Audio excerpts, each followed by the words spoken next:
কান্নার পানির দাম কত জানুনি? চোখের পানির দাম কত জানেননি?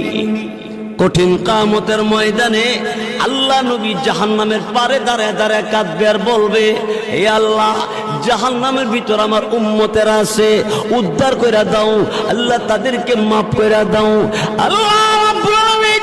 আমার আল্লাহ তাআলা জিবরাইল ফেরেশতাকে বলবে, জিবরাইল,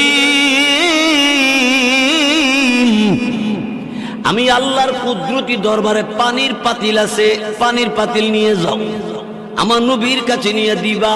নবীকে বলবা এই পাতিলের পানিটা জাহান্নামের ভিতরে ছেড়ে দেওয়ার জন্য। রসুলের কাছে জিবরাইল পানির পাতিল দিবে, আর জিবরাইল ফেরেশতার কাছ থেকে রসুল পানির পাতিল পাইয়া পানিটা জাহান্নামের ভিতরে ছেড়ে দিবে। জাহান্নামের আগুন ঠান্ডা হয়ে যাবে, নিভে যাবে। দিলের নবী, আমার আপনার নবী রাহমাতুল লিল আলামিন এমনি ডাক দিয়ে বলবে, জিবরাইল, এত দামি পানি কোন জায়গা থেকে এনেছো? এটা কি হাউজে কাউসারের পানি না জমজম কুয়ার পানি? জিবরাইল বলবে, নবী গো, এটা হাউজে কাউসারের পানি না, জমজম কুয়ার পানি না, এটা কিসের পানি?